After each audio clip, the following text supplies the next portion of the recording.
Good morning students. आज की हमारी ऑनलाइन क्लास में जो हमारा टॉपिक चल रहा है उपसह संयोजक यौगिक। उपसह संयोजक यौगिकों में मैंने आपको CFT क्रिस्टल फील्ड थ्योरी के बारे में बता दिया था, उसके एग्जाम्पल करा दिए थे। आज हम जो टॉपिक पढ़ने वाले हैं, इंटरेस्टिंग टॉपिक है संकुल यौगिकों के रंगों की व्याख्या। जो संकुल यौगिक होते हैं या संकुल यौगिकों के विलयन होते हैं वो रंग शो करते हैं, उनके विलयन रंगीन होते हैं, कुछ के रंगहीन भी होते हैं। तो रंग क्यों दिखाई देते हैं, रंगों की व्याख्या हम किस प्रकार करते हैं, उसको पढ़ेंगे आज। संकुल यौगिकों के रंगों की व्याख्या।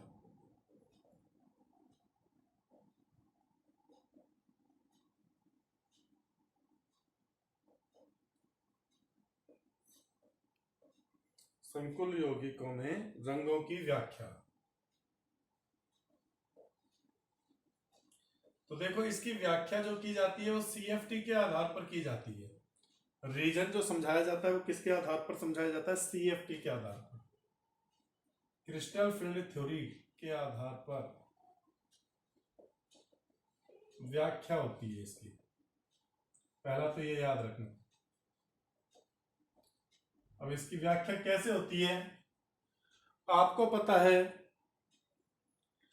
कि CFT के अनुसार संकुल यौगिकों में जो केंद्रीय धातु परमाणुओं के डी कक्षक होते हैं उनका लिगेंड की उपस्थिति में क्या हो जाता है? विपाटन हो जाता है।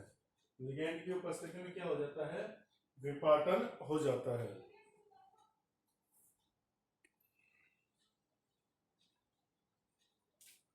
देखो, CFT के अनुसार जो CMA के डी कक्षकों का, CMA जानते हो ना, केंद्रीय धातु परमाणु, केंद्रीय परमाणु धातु के डी कक्षकों का लिगेंडों की उपस्थिति में, लिगेंड की उपस्थिति में क्या हो जाता है? दो ऊर्जा स्तरों में विपाटन हो जाता है। T2G व EG में विपाटन हो जाता है,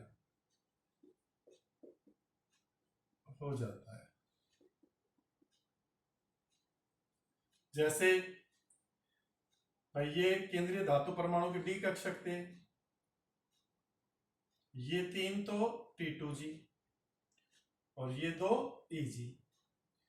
लिगेंड के द्वारा क्या हो गया? इनका विपाटन हो गया। समझिए इस चीज को। लिगेंड की उपस्थिति में T2G तो निम्न ऊर्जा स्तर बन जाते हैं, अष्टफलकीय संकुल के लिए बात कर रहा हूं मैं, और EG क्या हो जाते हैं? उच्च ऊर्जा स्तर बन जाते हैं। ये चीज पता है आपको? ये बीच में इनका जो एनर्जी गैप है डेल्टा O। अब मान लीजिए इसमें दो इलेक्ट्रॉन थे, ये दो इलेक्ट्रॉन यहां भर दिए अपन ने नीचे वाले में। होता क्या है, जब संकुल लवण या विलयन, संकुल लवण या उसका विलयन है जो इस डेल्टा O से अधिक ऊर्जा का प्रकाश अवशोषित करता है, विलयन विपाटन ऊर्जा, क्रिस्टल फील्ड विपाटन ऊर्जा बोलते हैं इसको। विपाटन ऊर्जा डेल्टा O से अधिक, डेल्टा O से अधिक या बराबर ऊर्जा का प्रकाश अवशोषित करता है, तो जो इसके अयुग्मित इलेक्ट्रॉन है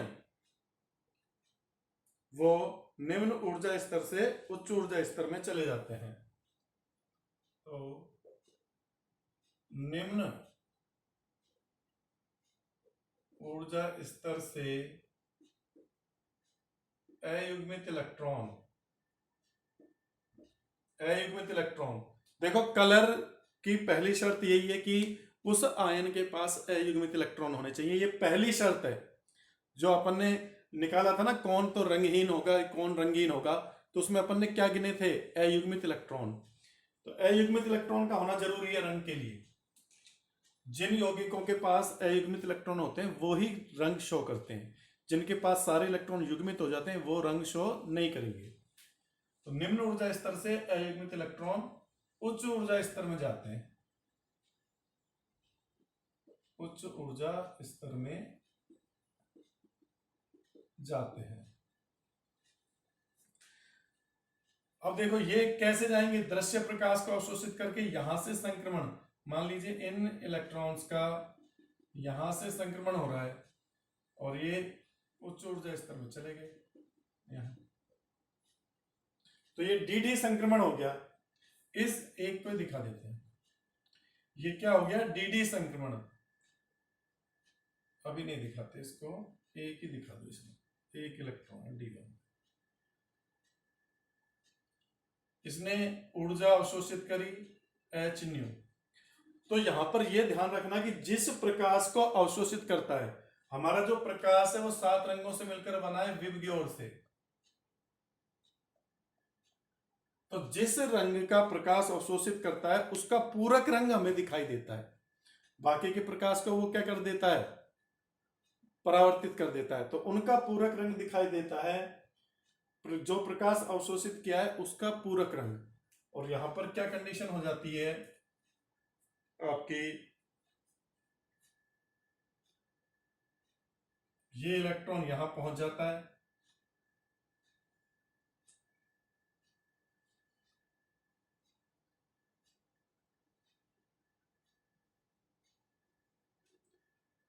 ये यहां आ गया ऊर्जा अवशोषित करके, ऊर्जा अवशोषित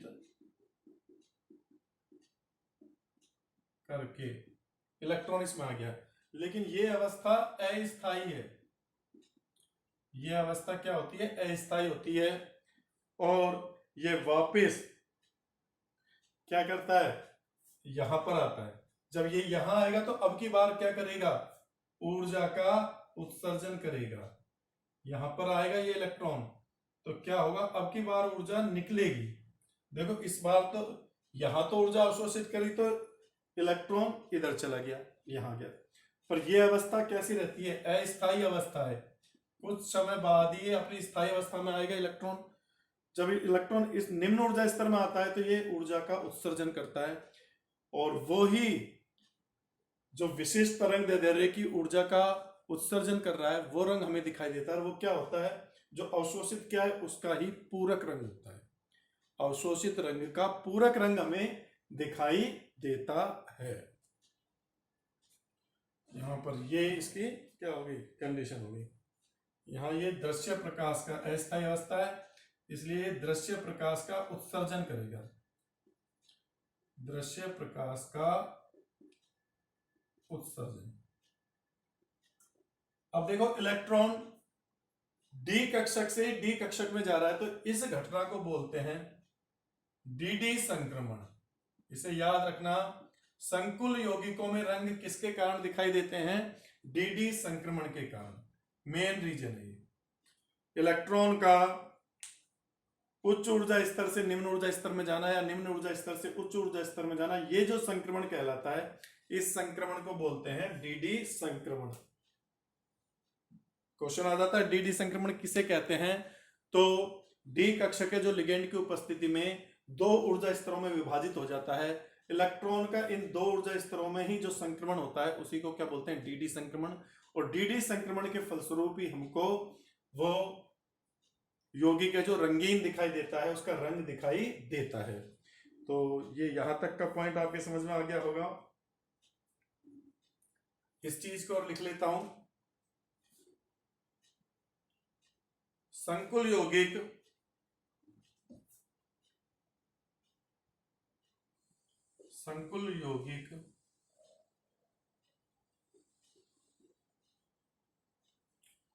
जिस तरंग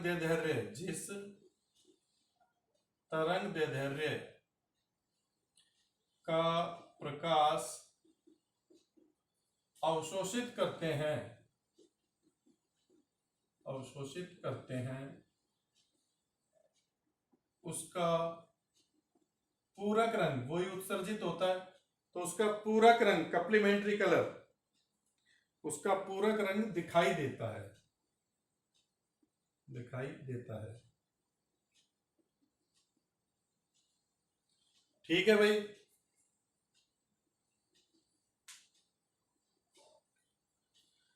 पर सबसे एक और इंपॉर्टेंट बात कि डी कक्षकों का विपाटन है जो लिगेंड की उपस्थिति में होता है, यदि संकुल यौगिक में से लिगेंड निकाल दिए जाएं तो वो फिर रंग भी शो नहीं करेगा। इसका स्क्रीनशॉट ले लीजिए, फिर आगे की बात करेंगे। स्क्रीनशॉट ले लीजिए इसका, फिर आगे की बात करेंगे कि कौन कौन से रंग दिखाई देते हैं। क्योंकि आप लोग सोच रहे होंगे कि सर हमें क्या पता कि कौन से तरंगदैर्ध्य का प्रकाश या कौन से रंग को अवशोषित करेगा, तो कौन सा रंग दिखाई देगा, उसका पूरक रंग कौन सा है। भाई लाल का पूरक रंग कौन सा है, मान लो लाल प्रकाश को अवशोषित कर रहा है तो कौन सा रंग दिखाई देगा, या हरे प्रकाश को अवशोषित कर रहा है तो कौन सा रंग दिखाई देगा, या नीले प्रकाश को अवशोषित कर रहा है तो कौन सा रंग दिखाई देगा, उनको पूरक रंग क्या है। तो रंगों के बारे में अब अपन आगे बात करेंगे।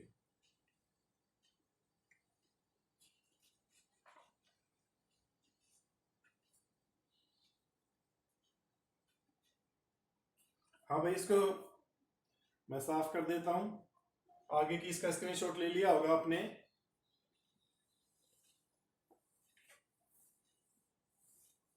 तो रंग का कारण क्या है, डीडी संक्रमण। संकुल यौगिकों में रंग क्यों दिखाई देते हैं, डीडी संक्रमण के कारण।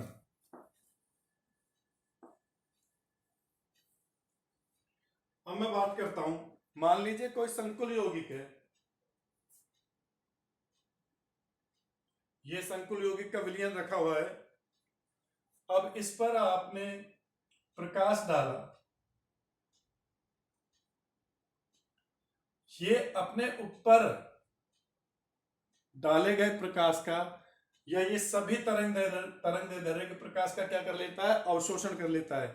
400 नैनोमीटर से वायलेट से लेकर रेड तक की विबग्योर,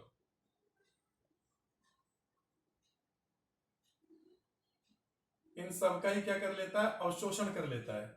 इन सबको क्या कर रहा है, ये अवशोषित कर रहा है, पूर्ण अवशोषण, पूर्ण अवशोषण। जब ये इनका पूर्ण अवशोषण करेगा तो ये ब्लैक कलर का दिखाई देगा। कैसा दिखाई देगा, ब्लैक कलर का, सारा का सारा काले रंग का दिखाई देगा, ब्लैक। तो एक तो ये पॉइंट याद रखो, यदि कोई संकुल यौगिक अपने ऊपर डाले गए प्रकाश की सारे प्रकाश को या सारी तरंगदैर्ध्य के प्रकाश को अवशोषित कर लेता है तो वो ब्लैक कलर का दिखाई देगा। और यदि कोई संकुल यौगिक अपने ऊपर डाले गए प्रकाश को पूर्णतः परावर्तित कर देता है, क्या कर देता है, सारे प्रकाश को पूर्ण परावर्तित कर देता है, आपके वायलेट से रेड तक के क्या कर रहा है, परावर्तित। यहां पर पूर्ण परावर्तन हो रहा है। तो 7 रंग परावर्तित हो रहे हैं, सातों रंग मिलकर क्या बनाते हैं, व्हाइट। तो ये व्हाइट श्वेत दिखाई देगा। तो दो चीज तो ये याद रखनी है, काला और सफेद कब दिखाई देगा, संकुल यौगिक काले रंग का कब दिखाई देगा, जब वो अपने ऊपर आपतित सारे प्रकाश की तरंगदैर्ध्यों को अवशोषित कर लेता है। और व्हाइट कब दिखाई देगा, जब वो अपने ऊपर आपतित सारे प्रकाश को परावर्तित कर देता है। तो वो कैसा दिखाई देगा, व्हाइट कलर का। इसके बाद आता है रंगों का चक्र, कि किसका पूरक रंग क्या होता है, किसका पूरक रंग क्या होता है। तो रंग चक्र, रंगों का चक्र ऐसे बना लेना आप, ये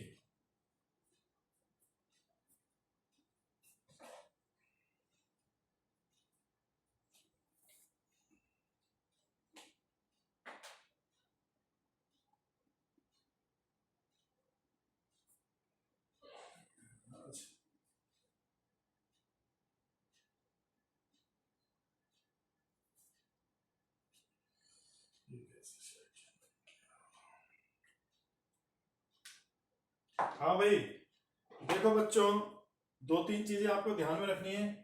विबग्योर तो आप जानते हो, पर विबग्योर में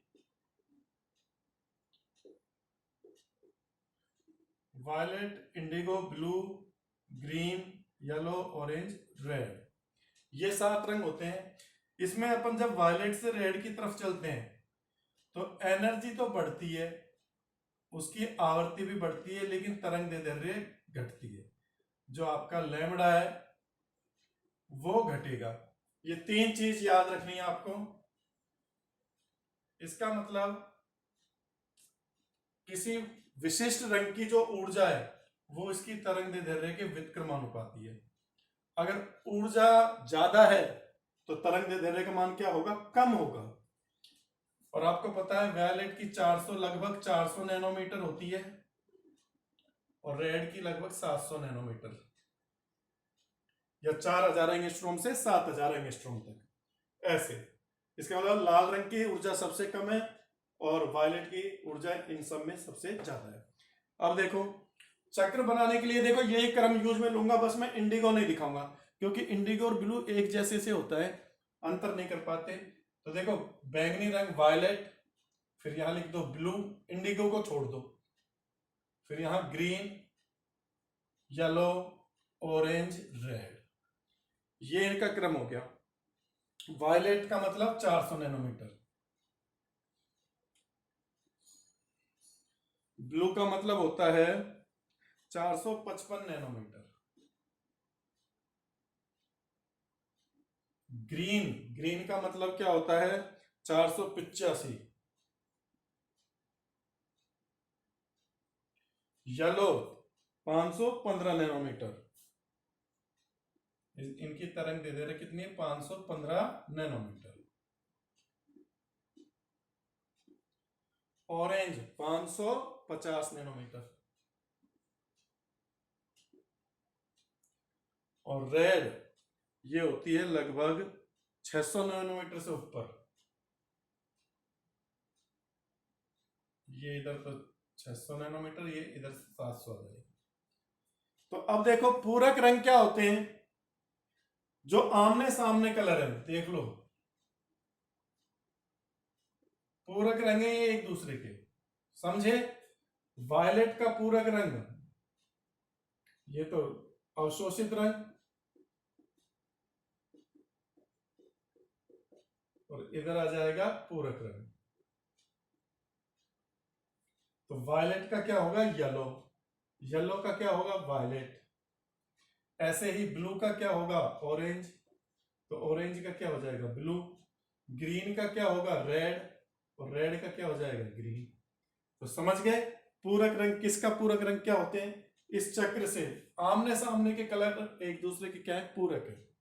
अगर ग्रीन कलर को अवशोषित कर रहा है तो रेड का दिखाई देगा। ध्यान से सुनना, हरे रंग के प्रकाश का अवशोषण कर रहा है तो उसका पूरक रंग लाल होता है, इसलिए वो लाल रंग का दिखाई देगा या गुलाबी रंग का दिखाई देगा।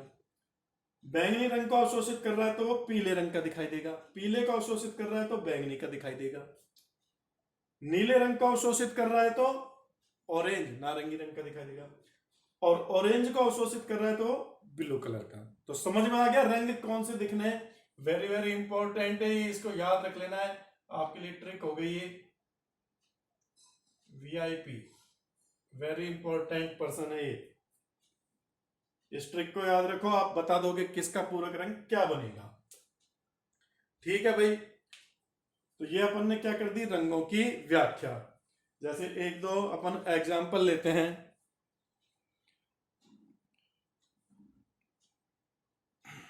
कि क्या होता है इनके ऊपर क्वेश्चन जो बनते हैं, या एक दो क्वेश्चन करते हैं अपन।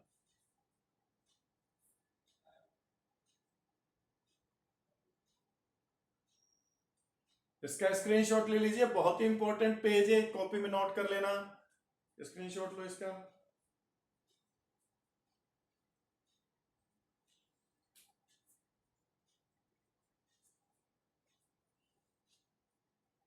हाँ भाई, स्क्रीनशॉट ले लिया। अब देखते हैं इसके क्वेश्चन जो बनते हैं।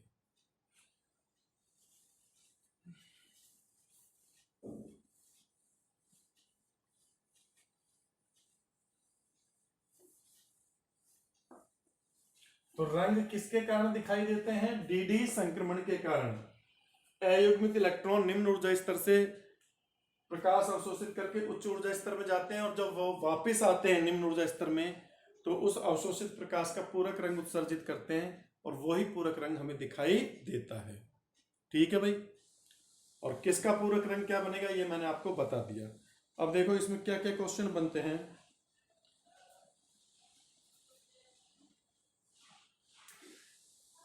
एक तो हमेशा ये याद रखना, रंगों के कारण, रंग किस किस कारण से? रंग के कारण। पहला डी संक्रमण। और डी संक्रमण कब होता है भाई? डी कक्षक है, जो डी कक्षक विभाजित हो जाते हैं किसकी उपस्थिति में? लिगैंड की उपस्थिति में। तो दूसरी चीज, लिगैंड उपस्थित होंगे तभी डी कक्षकों का विपाटन होगा, और वहीं डी संक्रमण होगा, लिगैंड की उपस्थिति। तीसरा, अयुग्मित इलेक्ट्रॉन होना जरूरी है, अयुग्मित इलेक्ट्रॉन की उपस्थिति। तो ये आपके रंगों के कारण है। इन तीन में से एक भी चीज नहीं है तो आपको रंग, आपका यौगिक के जो रंग नहीं दिखाएगा। रंग किस किस कारण से दिखाई देते हैं? सबसे पहला तो अयुग्मित इलेक्ट्रॉन हो डी कक्षकों में। दूसरा, लिगेंड हो, यौगिक में से अगर लिगेंड निकाल दोगे तो फिर रंग नहीं दिखाई देगा, क्योंकि लिगेंड की उपस्थिति में डी कक्षकों का क्या होता है? विपाटन। ठीक है ना, इस कारण से। और तीसरा, डी संक्रमण, लिगेंड की उपस्थिति के बाद भी जब ऊर्जा अवशोषित करता है तो वहां पर क्या होता है? डी संक्रमण होता है, जिसके कारण रंग दिखाई देते हैं। तो ये रंगों के कारण है। अब देखो, जैसे एक क्वेश्चन है,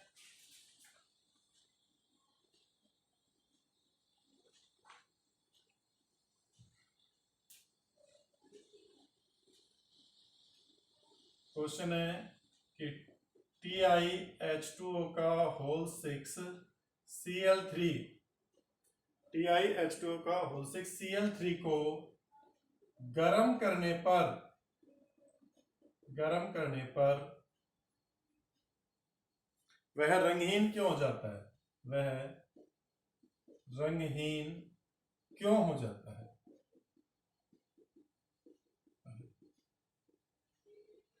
तो देखिए, जब आप इसको गर्म कर रहे हो तो इसमें से जल के अणु निकल जाएंगे। TiH2O का होल 6 Cl3, इसको गर्म करो, गर्म करते ही जल है जो वाष्प बन के निकल जाएगा, तो आपको क्या बच जाएगा? TiCl3 और 6H2 निकल गया।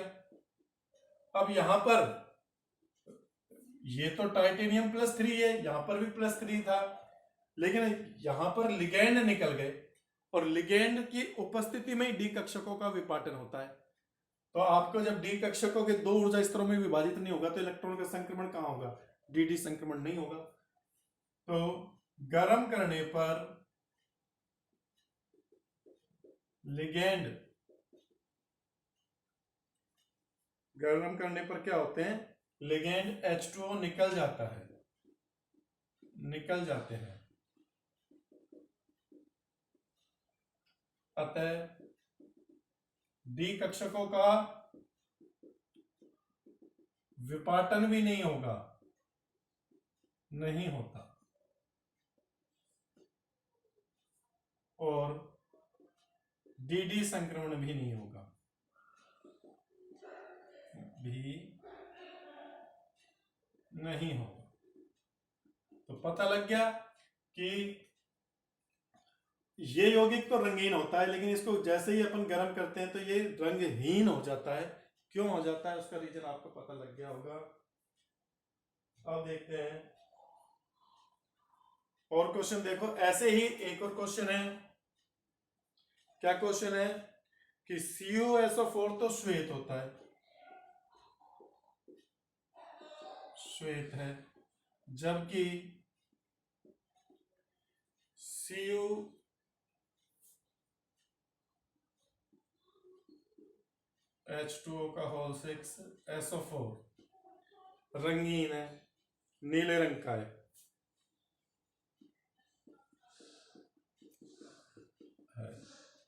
क्यों? ये क्वेश्चन भी बनता है। देखो इसमें कि CuSO4 तो श्वेत है, जबकि CuH2 का O6SO4 क्या है, नीले रंग का है। तो इसका क्या रीजन है? तो संकुल का रंग जो लिगेंड की उपस्थिति में शो होता है, यहां पर इसमें लिगेंड उपस्थित नहीं है, इस कारण से ये तो रंग दिखाएगा नहीं। लेकिन यहाँ पर H2O लिगेंड की तरफ वर्क कर रहा है, तो ये क्या दिखाएगा? नीला रंग दिखाएगा। क्या दिखाएगा? नीला रंग। आगे चीज समझ में, H2O लिगेंड की द्वारा, लिगेंड की उपस्थिति के कारण, H2O जो लिगेंड का कार्य कर रहा है उपस्थिति के कारण, और यहां पर लिगेंड क्या है? अनुपस्थित है, लिगेंड अनुपस्थित है।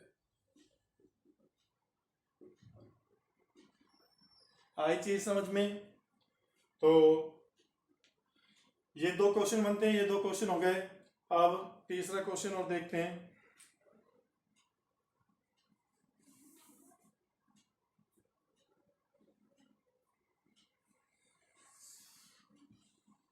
और क्वेश्चन देखते हैं इसका। ये मैं इसका स्क्रीनशॉट ले लीजिए, फिर मैं अगला क्वेश्चन बता रहा हूं।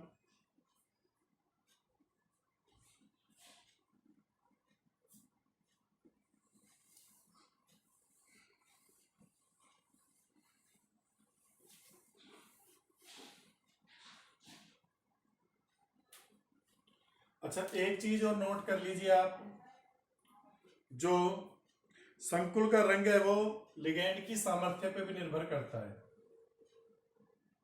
संकुल का रंग लिगेंड की सामर्थ्य, प्रबलता पर निर्भर करता है,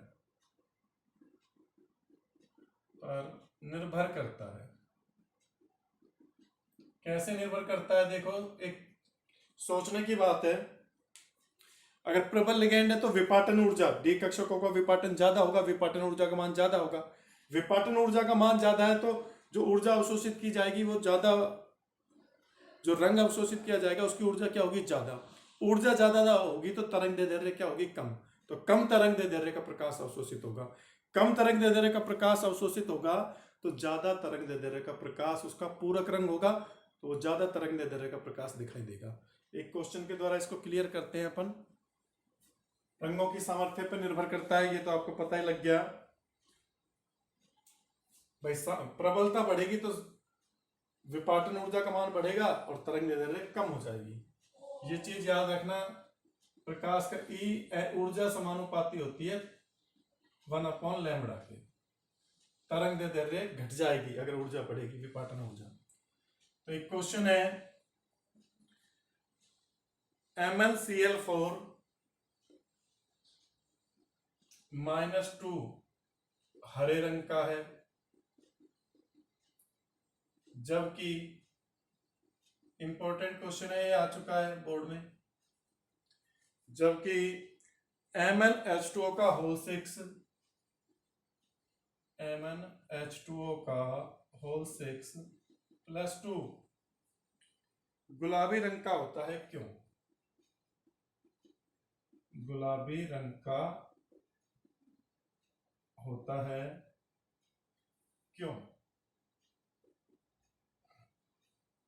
तो देखो, MnCl4 दोनों का आप एक बार डायग्राम बना लो भाई। डी कक्षक है, डी कक्षक है, यहां पर ये चतुष्फलकीय संकुल है, तो डी कक्षकों का क्लोरीन की उपस्थिति में विपाटन होगा, विपाटन होगा तो T2G तो ऊपर जाएंगे और Eg नीचे आएंगे। ये चतुष्फलकीय संकुल है, ये एनर्जी गैप क्या कहलाता है? चतुष्फलकीय विपाटन ऊर्जा, चतुष्फलकीय संकुल की विपाटन ऊर्जा। ठीक है, इधर क्या है? ये MnCl4 तो क्या है? चतुष्फलकीय है, चतुष्फलकीय संकुल। अब यहां पर देखो MnH2O का होल 6, ये क्या है? अष्टफलकीय है, तो इसका भी बनाओ एनर्जी डायग्राम। ये भी दो पार्ट में बटेगा।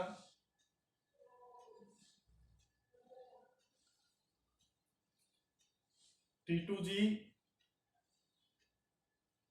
सॉरी EG और T2G। ये चीज पता लग गई ना, इधर T2G ऊपर क्यों और इधर T2G नीचे क्यों है। ये अष्टफलकीय संकुल है, अष्टफलकीय संकुल। अब समझिए, दोनों में ही Mn+2 ऑक्सीडेशन स्टेट में है, दोनों में ही Mn क्या है, +2 ऑक्सीडेशन स्टेट में है। होता क्या है, यहां पर ये जो विपाटन ऊर्जा है इसका गैप क्या है, डेल्टा O। और मैंने कल आपको बताया था इन दोनों का रिलेशन। पहली चीज तो कि delta T is 4/9 delta O, मतलब चतुष्फलकीय संकुल की विपाटन ऊर्जा हमेशा अष्टफलकीय संकुल की विपाटन ऊर्जा से क्या होगी, कम होगी। क्या होगी, कम होगी। मतलब डेल्टा O का मान डेल्टा T से ज्यादा है। यहां पर एनर्जी ज्यादा है, एनर्जी गैप ज्यादा है, यहां पर एनर्जी गैप कम है। दूसरी चीज, क्लोरीन है जो दुर्बल लिगेंड है, Cl- दुर्बल लिगेंड है, दुर्बल है H2O की तुलना में। H2O क्या है, प्रबल है। अब प्रबल लिगेंड की उपस्थिति में इसका विपाटन ऊर्जा या ऊर्जा अंतराल है वो अधिक है, इसका ऊर्जा अंतराल कम है। तो यहां पर ये तो ज्यादा एनर्जी अवशोषित करेगा।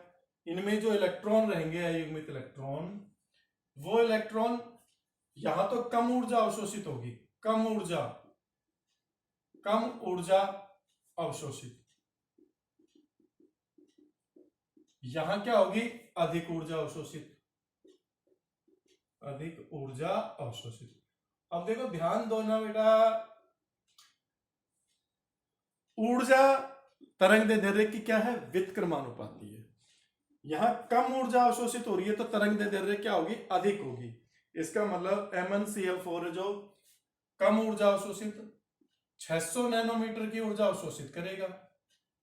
अब 600 नैनोमीटर की ऊर्जा अवशोषित करेगा। अभी चक्र बनाया था अपन ने, इसको याद करो। 600 नैनोमीटर तो क्या था, रेड कलर की थी। रेड का पूरक क्या है, ग्रीन, तो ये हरे रंग का दिखाई देगा भाई। 600 नैनोमीटर की तरंगदैर्ध्य अवशोषित कर रहा है ये। 600 का पूरक रंग क्या आ जाएगा, पूरक रंग क्या है, हरा, इसलिए ये हरे रंग का है। देखो हो गई ना व्याख्या। इधर देखो एनर्जी ज्यादा है तो तरंगदैर्ध्य क्या होगी, कम। ये जो अवशोषित करता है वो 480 नैनोमीटर की तरंगदैर्ध्य अवशोषित करता है, 480 नैनोमीटर।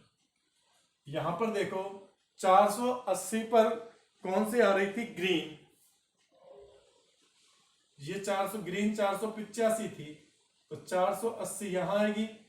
तो इसका पूरक रंग क्या है, लाल से थोड़ा हल्का गुलाबी, तो इसका अर्थ ये क्या हो जाता है, गुलाबी कलर का। 480 का पूरक रंग क्या है, गुलाबी,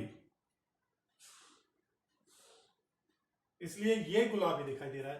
तो चीज आई समझ में। एक क्वेश्चन क्या लिखोगे आप कि आपका जो MnCl4 है वो 600 नैनोमीटर की तरंगदैर्ध्य, 600 नैनोमीटर का मतलब हो गया लाल रंग की तरंगदैर्ध्य अवशोषित करता है, जिसका पूरक रंग क्या है, हरा है। इस कारण से ये हरे रंग का दिखाई देता है। और लाल रंग की तरंगदैर्ध्य क्यों अवशोषित कर रहा है, क्योंकि इनका एनर्जी ऊर्जा अंतराल कम है, इनको कम ऊर्जा चाहिए। इसकी ऊर्जा सबसे कम है, इसकी और इस वाले की ऊर्जा सबसे ज्यादा होती है, वायलेट की, रेड की ऊर्जा सबसे कम। यहां इनका ऊर्जा अंतराल बढ़ गया, अधिक ऊर्जा चाहिए। अधिक ऊर्जा का मतलब तरंगदैर्ध्य कम होनी चाहिए, तो ये हरे रंग का अवशोषित करता है, इसलिए गुलाबी रंग का दिखाई देता है। तो आप लोग क्लियर हो गया आज ये संकुल यौगिकों के रंगों की।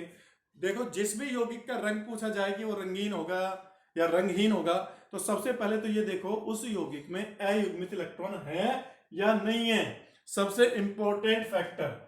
आधे क्वेश्चन तो इसी पर बेस होंगे।